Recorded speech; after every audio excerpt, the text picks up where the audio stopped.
So I think it's time we really take a look at life and we stop fooling ourselves.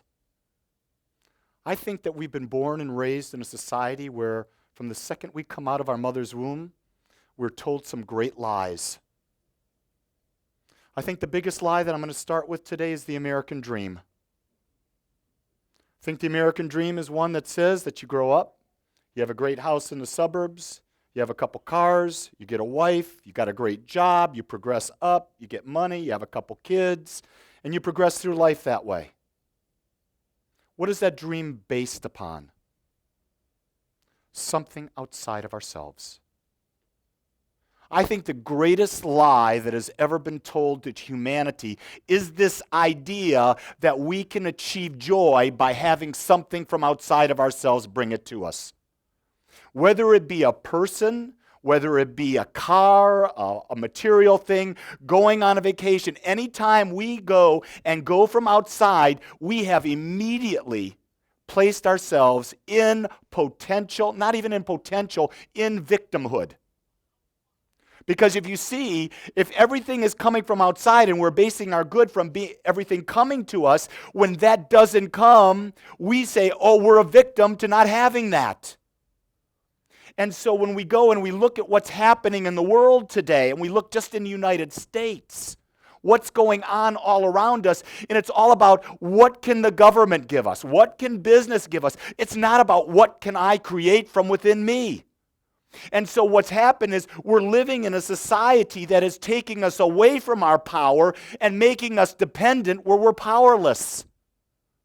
And I believe that what everyone is seeking to be empowered. And you see, this message that I'm giving today is no different than the message that's been given for thousands and thousands and thousands of years. So when the Roman Empire was in its bloom, the Romans were providing things to the countries, to the people, and the people were dependent upon it. So where was it coming from? Their good was coming from outside. And then what happened when Jesus came into the world? He was the rebel and said, it's not from outside, the power is within you. It's the Father within you. And then it is done unto you as you believe. And when you can grasp that, He's given you the power of everything. So the first great lie is this idea that it comes from outside of us. And so we're always in the search of, what can I buy on Amazon today? Let's go to the mall. It's a dreary day. So ladies, let's go shop. And we'll go shop and we'll be so excited. We're filling our baskets. Oh, there's a shoe store. Hark. Get 2 baskets. Oh, they've got size 6.5 on sale. Get 3 baskets. Let's just keep going and building on that. And then we get all these things home. And I'm not picking on ladies because men do the same thing. We've got our toys too. Let's go to Bass Pro Shop and get things we'll never use. Wait a second. How about we go to Sears and we go down to the big tool section and we get some manly tools. We can't get this 3/8 horsepower drill. We must have a 42 horsepower drill, something that can really grow through metal. And we'll never use it. But it's the thought that brings us the joy, you see? And really, where we're going is, what we're seeking is a connection to a power greater than us that has always been right where we are. It's always been right where we are because we are it. You see, that consciousness that we are is an aspect of the allness consciousness, the consciousness that exists everywhere, and the consciousness that we are as individuals has its freedom to create. It can create anything. There is no limits, there's no bounds. It's only the limits that we place upon that consciousness by beliefs that we've adopted from outside of ourselves. So when we're raising our children, we raise them with a belief that, yes, I want you to be married and give me grandchildren. In reality, I'm putting a boundary on my child that may not want that. And when you say, I want my spouse or my partner to look this way. Well, not this way. This way, but anyway, you're putting a boundary on that partner's ability to freely express themselves. Because you're not interested in what a person looks like. You're interested in how you feel when you're with that person. And let's even get that clearer. You're interested in how you feel, your completeness, your oneness, your allness with everything exists as yourself. And then you come together with someone who's feeling that same allness, and you look at each other without judgment. You look at each other with non-attachment. And you don't really care what they do, even though you really want them to. But you don't care because you understand that no matter what they do, the source of your happiness is not in their actions, it's not in their words, it's what you feel inside of yourself. And you see, this idea is the first part of a spiritual life, connecting into oneness, understanding it. And so I'm being really bold, and I'm saying, John DeMartini said to me, Lee, you're a master spiritual teacher. And this last week it became very clear to me I am not. I am a master teacher of practical spirituality because I really don't care about theory. Do you want to know why I don't care about theory? Because all it is blah, blah, blah, blah, blah, blah, blah, blah, blah. Because I know hundreds and hundreds of people that sit around and talk theory all day long. And they go deeper and deeper and deeper and deeper and deeper and deeper into talking this theory. And as you talk this theory, does their life change? Not one bit. Because theory doesn't change things. Theory is just, it's really procrastination. Talking theory is procrastinating about creating. And you see, what is our purpose? We are all powerful in every aspect of our being, so what is our purpose? To create. And when we procrastinate, we're not doing what we're meant to do. When we're not doing what we're meant to do, how are we? We're depressed. We're miserable. So that means we could be stuck in the past. Ooh, this is so good. My mother died. And we all know there's a grieving process when someone dies, right? If I got stuck in that grieving process and missing my mother and the beauty that she was, and I stopped creating, how would I feel? I would take myself down deeper. But my mother brought me up and gave me all the tools so that I could be an individual creator. And so what you bask in is the idea that to serve my mother or to serve someone that was close to us that died, create. Because they would want you to create your life to the fullest and not be stuck because something happened to them. Because guess what? They've moved on in their development. They're no longer in the physical form. They've released the pain. They basically said when they died, because I believe that all death is suicide. I believe that the body, the soul, leaves the body when the soul says the body has no more to support it and to give in this plane of existence. So when the soul leaves the body, it's a conscious choice to leave. So no matter how you do it, suicide is a conscious choice. Now, if you're unconscious, it could be a very painful choice. You could go through all sorts of disease and stuff. It could be very, very painful. But you know, I've heard this said before. I think it was Esther Hicks that said it this way. And I love this statement because we're going to be conscious creators, right? Let's think about this. Happy, healthy, happy, healthy, happy, healthy, happy, healthy, happy, healthy, dead. Why isn't it that you can't, and there's no reason it can't happen, decide that when you are done creating, you close your eyes, you give gratitude, and you make your passing? Do you know why it's not prevalent? We're not taught it's a possibility. We bought into the idea of sickness. Fascinating, Jean and I were at the hospital yesterday visiting a beautiful woman from our community that had some surgery, and she's healing wonderfully. And as we were there, I look at all of the sickness care. And I'm saying, where's the health care?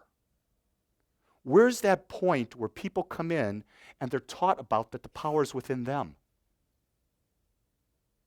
Why is it that two people, exact same disease, given the exact same treatment by the exact same doctor at the exact same time, will have different experiences?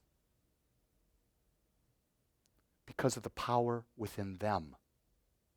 Not in the power of the doctor, not in the power of the hospital, but the power within them. What is their mind doing? How is their mind focusing on it? You see, the mind is the missing link. So here we go. We've gone and we've talked about the great lie, the big great lie, that we need things from outside of ourselves, right? We talked about that, and we're going to go into more about that as we develop and talk about how do we get into oneness. But I want to talk about a second lie. And because this is a lie that I love to talk about, because this deals with practicality. Remember, I'm a master teacher of practical spirituality. So I want to get into the real practical aspect of it. Here's the great lie. If I do a few affirmations, if I meditate once in a while, if I pray on occasion, I'll be able to create the life of my dreams. I'm just going to tell you that's poppycock. Because as I'm being filled, poppycock is a word I can say. Because otherwise it might not be taken well around the world as people watch this. But poppycock could mean, let your mind exaggerate on that. But let's go there. Because let's talk about what is this creative power. It is the totalness of our consciousness. Consciousness outpictures our health. Consciousness outpictures our abundance. Consciousness outpictures our relationships. Consciousness outpictures every aspect of our life, right? This is what quantum physics, this is what psychology, this is what spirituality, all of the great ologies have come to understand that consciousness is the ground of all being, and it is from the consciousness that our experience comes. So now what's the process of changing the consciousness? Okay, let's even get further into that. If consciousness is the ground of all being, is there anything more important than that consciousness? There is nothing more important. There's not what you eat. There's not who you're with. It's not what you do. Consciousness is the most important thing. It is from that, because you can go to the gym every day, pump iron to the big thing, but if you still have a mental image of an unhealthy person, your body will not change. I've watched that for over 40 years in the gym. I watch people bust their butts. They've never changed the mental image. They've never changed their consciousness. So where does it all start? Always with consciousness. So if that is the single most important thing, then doing a few affirmations, doing an occasional meditation, doing an occasional prayer, is that going to change your consciousness? No, because why? Because we're bombarded with all of the lie. We're bombarded with lie number one, that things outside of ourselves will bring us joy. Go watch the Cowboy football game, that'll bring you joy. No, it won't. You never know what the Heartbreak Kids are going to do. And even if it does bring you joy, how temporary is it? Like this, gone. Things happen, they're gone like this. That's why the idea of the experience, it disappears faster than you can imagine. But when you have a state of mind that's connected to all that exists, to the divine within all things, that's an aura, that's an attitude that you take with you to all things. So, when we talk about a daily practice, and this is where we go really deep into our classes, we talk about meditating twice a day. We talk about doing affirmations a bunch. We talk about doing prayer every day. We talk about living from gratitude. Now, let me make this assumption. We talk about doing reading, spiritual education. We talk about the idea of tithing from a monetary standpoint. We talk about the idea of tithing from a service standpoint. But we never talk about the idea of tithing to ourselves about our spiritual practice. So think about this. If your spiritual practice, which is shifting consciousness, and consciousness is the ground of all being, is the most important thing, do you think 10% of your day should be dedicated to spiritual practice? Well, let's even break it down and make it even simpler. Let's try 5% of our day, or let's try 4.7% of our day, which would mean 1 hour a day. What in the world could stop you from doing 1 hour a day? Nothing. Because in that 1 hour, all you got to do is cut out a couple TV shows. All you got to do is shift a little bit of complaining from somewhere else. All you got to do is while you're driving, be mindful, maybe have your mala beads doing affirmations while you drive like I've learned to do. So when I'm driving to the Chamber of Commerce, I got a half hour of affirmations going on. When I'm driving back from the Chamber of Commerce, I've got a half hour of meditation or affirmations going on. I'm using my time how? To shift my consciousness because I know it changes everything. So if I make that a priority, my life changes because now my decisions are based on it. You see, the reason people haven't made spiritual practice a priority is because they haven't decided that it's what's going to change their lives. In other words, they don't believe that they are the individualizations of God. They don't believe that they're one with it. They don't believe that their beliefs change their life. Because if you believed in oneness, you believed that the power of belief changes, then if that's the key to all life, why wouldn't we be doing it? I'm just asking questions. And what I'm doing is I'm really nailing down this idea how we lie to ourselves, how we fool ourselves, and we play this game over and over, and we make excuses, and we get together with people, and we say, you know, I'm doing this, but... and I've done this, but, and I get that when I'm counseling all the time. It happens all the time. Reverend Lee, I'm doing my affirmations, but my life isn't changing. Well, no, you're not doing your affirmations. You're not doing your spiritual work because if you were doing your spiritual work, your life would begin to change. It must be. It's law. The law doesn't say, well, I like you better than I like you. It does it for everyone equally. And the whole point of it is, it's the shifting of the consciousness. And all you've got to do is start the shifting of that consciousness 1 degree, and you move in a whole new direction.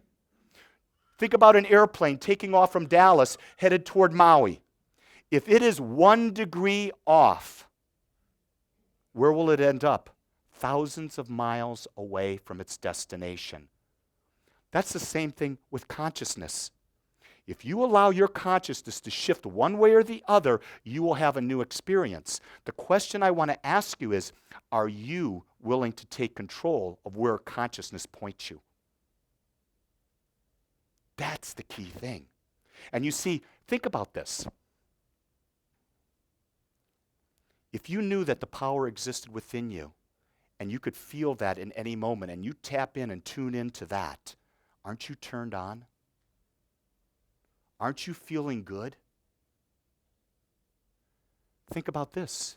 If you knew that if you just changed your thoughts, that anytime you wanted to create something new, all you do is change your thoughts and you focus on it, and you create that, wouldn't you feel all empowered? Would you be able to say, I am a creator. I don't need anyone in my life to help me create. What does that mean? Ooh, this is really good. It means you're debt-free. You're debt-free of all the thoughts of all the people that could possibly in the past be your excuse for not having it. Because you've decided that I'm not going to have a debt by relying on people, places, and things. I'm going to go within to the infinite bank and spend from the infinite source so I don't have to borrow from places and feel a void. I love that example that just came. Isn't that just cool how things just come? You see, when you open up to the idea that infinite wisdom is coming through you at all times, and you allow that flow into you, all of the answers, all of the ideas, everything you need comes to you. And you see, the key thing is you have to become the person who would have the experience. I'm trying to decide who Bonnie's becoming today and what she wants to attract because she has all this glitter on her eyelashes. And I mean, I'm sitting here with the lights coming at me, and I'm seeing all this glowing at me today, and I'm saying, oh my God, angels are speaking to me. Angels are speaking to me. I get distracted, don't I? But you know what? The distraction was joyful. You see, one of the affirmations I use over and over and over and over again is I joyfully create and experience a lavish, healthy, and abundant life. Very precise words that I've chosen in that. Because I want to create, but I want to joyously create. How do you joyously create? You create from knowing the truth. You are one with all that exists. The power is in you. I expect it. I expect my demonstration to happen. It's not that I'm wishing. It's not that I'm hoping. It's not that I'm willing. It's not that I'm desiring. I expect it to happen. And in that expectation, I'm using the law that says yes to the degree of my beliefs. And you see, Jesus, who was the master at this, he's one of the great masters in the planet that came forth and showed us this. He said, this I do and you can do and more. He was just modeling for us. That's all it was. Buddha was modeling for us. Sai Baba modeling for us. Krishna modeling for us. All of the great spiritual avatars came forth, and they weren't any different than you and I. They somehow tapped in that they were one with God, tapped in that there's an infinite power and presence, put it into practical practice. What did Jesus do? He disappeared for 40 days all the time. Thank God he wasn't married. If he was married, his wife said, where the hell did you go, Jesus? Another 40 days have gone by. Well, where was he? He was meditating. 40 days in the Bible doesn't mean 40 days. It means the right amount of time. And so Jesus would go to the mountains for the right amount of time to go within, to find that source, the power within, and he would come out from that power, and he would walk in, and his mother would say, hey, Jesus, they're running out of wine. And Jesus would say, Mother, don't worry about it. He brushed off his mother. And then he went and he says, and he made the command, and the water changed to wine. The same thing happened when he raised Lazarus from the dead. He just said it, raised up. He knew the power within him. And you see, we have that same power, but we've got to work at building that belief. So isn't that the goal? So if that's the goal, if that turns you on, can you give it as much attention as when you're dating someone new? I don't know if you remember, but I can go back when I started dating Jean in 1941. She's really old. I did this in a past life, so I'm really young. But anyway, I put everything into that dating process. I mean, I was absorbed in the process. How can I make the right impression? Where could we go? How could we connect? You were consumed by it. You were shifting your consciousness. I had to shift my consciousness of what a relationship was. How would I dream that relationship to be? And you put all that emphasis in there. Well, if you've got the power to create your world, wouldn't you put the power into creating that more than just a woman? Well, not just a woman. But you're following where I'm going with it. I'm making jest of the marriage in some respect, but I'm trying to say that the source of my joy is not in my marriage. The source of my joy is who I am in that marriage. That's the key. It's who is Lee being? And you could say, who am I being? And you can apply this, who am I being at work? Who am I being with my friends? And that type of thing. And so this is where the spiritual practice is. This is where the great truth comes out. And this is all that we ever teach at Agape. God is all there is. I am one with it. And there's a power in the universe greater than I am, and I'm using it all the time. That's the two pillars upon every spirituality, and that's what we teach at Agape each and every week. So consciousness, your consciousness, and here's a real key thing to remember. Your consciousness is never separated from the totality of all consciousness. You are a point in the infinite consciousness that we call God, in the infinite consciousness we call universal source, in the infinite consciousness we call spirit. I don't care what you call it. Call it Fred. Call it Wilma. It's still the same thing. A lot of times people come to New Thought and they say, I can't use the word God because God means for me a being outside of myself that is judging. Well, we have to get over that because that's the lie that man made up. You see, man could not think of the idea of what is the infinite. But to have a God that's outside of ourselves that would judge ourselves would be what? It would mean we've got a really small God. Because if God is infinite, the all-powerful, do you think God wants to be worshipped? God don't need to be worshipped. Only humans in their ego need to have praise thrown at them so that they can be fed from where? The outside. We go back to the first lie again, don't we? So what we're doing here is we're busting myths. We're myth busters today. We're busting those things, and those ideas are the things that hold us back from our creativity. So we're starting something new at Agape. I have some wonderful friends that asked me to go down a little bit different path as I speak. And I'm not planning talks, like series of talks. My talks are going to be spontaneous, and they're going to be led from where we are at this point. And so each week it's going to be a surprise. So if you want to know what we're going to talk about, and I'm going to tell you, we're going to go really deep, and we're going to make it so practical that your lives, if you listen and you begin to practice just a little bit, you will claim your power and you will change it. But even if you don't listen and you don't change your practice, I guarantee you one thing. When you walk out of here, you're going to feel good. Because there's an intention of all the people that have committed to this community that when people come to Agape, they feel a sense of love. They feel a sense of non-judgment. They feel a sense of support. They feel a sense of belonging.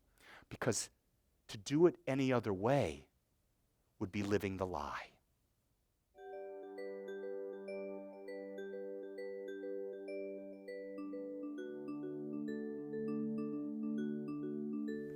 I want to thank you for joining us today. I am so grateful that you took your time to watch or listen to this message. If you found this message beneficial, I would ask you to go to our website. Once there, click on the Contribute button and experience the joy of conscious and purposeful giving. It is through your gifts that we are able to bring this message to the world. I would also ask you to please share this message with anyone you feel might benefit. Again, I want to thank you for joining me and the Agape community as together we bring joy to life.